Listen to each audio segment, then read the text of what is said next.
আজকের এই সুন্দর সকালটা শুরু করছি তোমাদেরকে সাথে নিয়ে আর সাথে জামা কাপড় নিয়ে।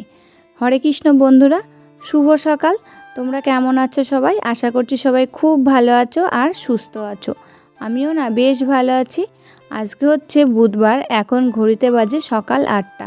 এখন থেকে তোমাদেরকে সাথে নিয়ে ব্লগটা শুরু করছি। আশা করছি ব্লগটা কিছুটা হলেও তোমাদের ভালো লাগবে। এইদিকে আমার জামা কাপড়গুলো কাচা ধোয়া কমপ্লিট হয়ে গেছে। তারপরে স্নান করে একেবারে ছাদে চলে এসেছি জামা কাপড়গুলো নিয়ে। এই যে এখন নাড়া শুরু করে দিয়েছি, রোদ্দুর উঠে গেছে। সকাল সকাল কেচে ধুয়ে নেড়ে দিলে না শুকিয়ে যাবে, আর যদি এবার পরে বৃষ্টি চলে আসে তার জন্যে। তবে যাই হোক বন্ধুরা, ভিডিওটা স্কিপ না করে সম্পূর্ণ ভিডিওটা দেখার অনুরোধ থাকলো। এই যে আমার ছাদের ফুল গাছগুলো তোমাদের সঙ্গে একটু শেয়ার করলাম। টাইম ফুল গাছগুলো কি সুন্দর ফুল ফুটেছে, আর গাঁদা ফুল গাছগুলো সব করিয়ে এসেছে জানো।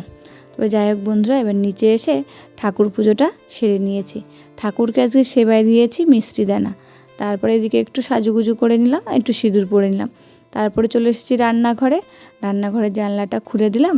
তারপরে বাসনগুলো যে জায়গায় রাখি সেখানে নিয়ে যেয়ে আবার রেখে দিলাম। তারপর একটা ভেজা কাপড় দিয়ে গ্যাসটা একটু মুছে নিলাম, দিয়ে ওর উপরে চা বসিয়ে দিলাম। একেবারে আমার গরম জলটা ওর মধ্যে দিয়ে দিয়েছিলাম। গরম জলটা ঢেলে নিলাম, তারপরে ওই জলে একেবারে চা বানিয়ে নিলাম।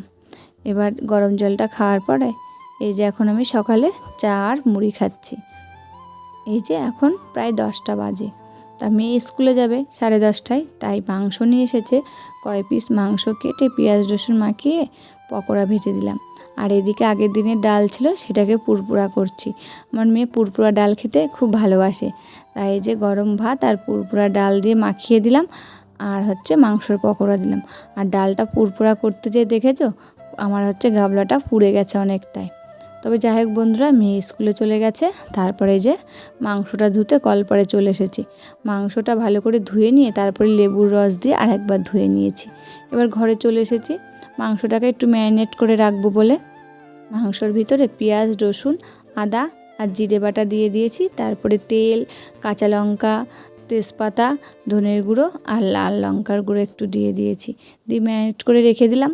এবার ভাবলাম ঘরের কাজগুলো সেরে নিই। যেহেতু মেয়ে চলে গেছে স্কুলে, তাই বেড কভারটা আজকে পাল্টালাম না, ঝেড়ে নিয়ে এসে আবার বেড কভারটা পেতে দিচ্ছি। ভিডিওর মধ্যে কোনো সাউন্ড গেলে প্লিজ একটু মানিয়ে নিও। যখন আমি সাউন্ড দিচ্ছিলাম না, বাইরে প্রচণ্ড বৃষ্টি হচ্ছিল, আর যেহেতু টিনের চাল, ওই আওয়াজটা আসছিল ঘরের মধ্যে। জানলা দরজা বন্ধ করে দিচ্ছি, তাও সেই আওয়াজটা যেন ভেসে আসছে। তবে যাই হোক বন্ধুরা, ভিডিওর এই পর্যায়ে এসে আমার প্রিয় বন্ধুদের কাছে ছোট্ট একটা রিকোয়েস্ট করে যাই। আমি একজন সাধারণ হাউসওয়াইফ, আমার কাজবাজগুলো অতি সাধারণ, তাই একটা ছোট্ট ভিডিওর মাধ্যমে তোমাদের সামনে তুলে ধরি। ভিডিওটার কোনো অংশ যদি ভালো লাগে প্লিজ একটা লাইক করো। তোমাদের একটা লাইকে পরবর্তী ভিডিও বানাতে আমাকে মোটিভেট করে। আর কমেন্ট করে জানিও ভিডিওর কোন অংশটি ভালো লাগলো, আর বন্ধুদের মধ্যে শেয়ার করো, আর সাবস্ক্রাইব করে আমার পাশে থেকো। এদিকে আমার খাটটা গোছানো হয়ে গেল, সোফাটাও গোছানো হয়ে গেল, আর একটা বালিশ আর একটা কম্বল আমি এই জায়গাটায় রেখে দিই, দিয়ে একটা নাইটি দিয়ে ঢাকা দিয়ে রাখি। তারপরে সেটআপ বক্সটা যেখানে থাকে সেখানটা এবার ভালো করে মুছে নিচ্ছি। সেখানে আমার ক্রিম থাকে, একটা ফুলদানি থাকে, আর সেটআপ বক্সটা থাকে, সেটাকেই আবার মুছে দিচ্ছি। কী বলতো, এগুলোর পরে ধুলো পড়ে, যেহেতু আমি ঘরেতে মেশিন চালাই ওর জন্য ওর পরে ধুলো পড়ে। আর মেয়ে যেহেতু স্কুলে চলে গেছে, তারপরে আমি যেন কাজে হাত দিয়েছি। দেখবে বাড়িতে কেউ না থাকলে একা একা কাজ করলে না কাজগুলো খুব তাড়াতাড়ি হয়ে যায়, আর হচ্ছে টাইমের মধ্যে কমপ্লিট হয়ে যায়। তা আজকে তো আমি 8টা থেকে শুরু করেছি ভিডিওটা, ঠিক টাইমের মধ্যেই একা হাতে সব কাজগুলো কিন্তু আমার কমপ্লিট করা হয়ে গেছে। এই যে, তবে যাই হোক বন্ধুরা, আমার ঘরটা গুছিয়ে ঝাঁট হয়ে গেল। তারপরে গেছিলাম একটুখানি বাজারে, জানো না, বাজার থেকে এসে তারপরে এই যে রান্না বসিয়েছি। বাজারে যাটা তোমাদের সঙ্গে শেয়ার করিনি, সব কিছু তো আর শেয়ার করা যায় না। তবে যাই হোক বন্ধুরা, এই যে মাংসটা বসিয়ে দিয়ে গেছিলাম জামা কাপড়গুলো তুলে নিয়ে চলে এসেছি। এদিকে দেখছি মাংসটা আমার কষানো হয়ে গেছে। তারপরে আলুগুলো দিয়ে একটু নাড়াচাড়া করে তারপরে জল দিয়েছি। জলটা যেন গরম জল দিয়েছি, আগে জলটা ফুটিয়ে নিয়েছিলাম তারপরে দিয়েছি, দিয়ে যে গরম মশলা দিয়ে নামিয়ে ফেললাম। এবার গ্যাসটা মুছে নিচ্ছি। আর কি বলতো, এরই মধ্যে মেয়ে চলে এসেছে বাড়ি। আজকে হাফ স্কুল হয়েছে, এক ম্যাম রিটায়ার হয়েছে, তার জন্যে। আর কালকের থেকে পরীক্ষা, জানো না। তা আমি বলেছিলাম আজকে স্কুলে যেতে হবে না তোমাকে, তুমি বাড়িতে পড়ো। কিন্তু বাড়িতে বসে তো পড়বে না, হয় ফোন ঘাঁটবে নাই টিভি দেখবে, জানো না।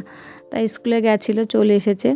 এবার খিদেও লেগে গেছে যে খাবো, যেহেতু মাংস রান্না করলে দেখবে বাচ্চাদের একটু ঘন ঘন খিদে পায়। আর আমার মেয়ে কী বলো তো, ভাত দিয়ে সেরকম মাংস খায় না, মুড়ি দিয়ে খায়। তাই এই দেখো এদিকে টেবিলের পর স্কুল থেকে এসে দিয়েছি ওকে থালাই করে মুড়ি আর মাংস দিয়ে খাচ্ছে। তারপরে আমাদের সঙ্গে আবার নাকি ভাত খাবে তাই বলেছিল, কিন্তু খেয়েছিল অল্প একটু ভাত তারপরে আবার। আর তবে যাই হোক বন্ধুরা, এই যে গল্প করতে করতে সমস্ত কাজগুলো আমার কমপ্লিট হয়ে গেল, আবার ঘর মোছাটাও হয়ে গেল। এরই মধ্যে কালো করে মেঘ চলে এসেছে, মনে হচ্ছে কুয়াশা পড়ছে। শীতকালে যেরকম কুয়াশা পড়ে সেরকম অন্ধকার হয়ে কুয়াশা পড়ার মতন হচ্ছে, জানো না। আর গুড়ি গুড়ি বৃষ্টি পড়াও শুরু হয়ে গেছে। তবে যাই হোক বন্ধুরা, এবার জলের বোতলগুলোয় জল ভরে নিচ্ছি। আর দেখবে জলের বোতলগুলো খালি থাকলে না শুধু ধপধপ করে পড়ে। তাই আমি সবসময় চেষ্টা করি যখনই খালি হবে না তখনই ভরে নেব। সবসময় তো আর টাইম পাওয়া যায় না, ঠিক না বলো। তারপর জলের বোতলগুলো ভরা কমপ্লিট হয়ে গেছে। এবার চলে এসেছি খাবার, দুপুরে খাওয়া দাওয়াটা এবার সেরে নেব। তখনই যেন ঝমঝম করে একদম বৃষ্টি চলে এসেছে। দেখো বাসন মাজছি, জানলা দিয়ে দেখেছো অন্ধকার হয়ে গেছে, এখন মনে হচ্ছে যেন সন্ধ্যা লেগে গেছে। এইরকম একটা অবস্থা হয়েছে বাইরের বৃষ্টিটাও তোমাদের সঙ্গে খানিকটা শেয়ার করলাম। বেশ ভালো লাগছে দৃশ্যটা, জানো। তবে যাই হোক বন্ধুরা, ভিডিওটা আজকে এই পর্যন্তই। আবার পরবর্তী ভিডিওতে তোমাদের সঙ্গে দেখা হচ্ছে। ততক্ষণে ভালো থাকবে, সুস্থ থাকবে আর সাবধানে থাকবে।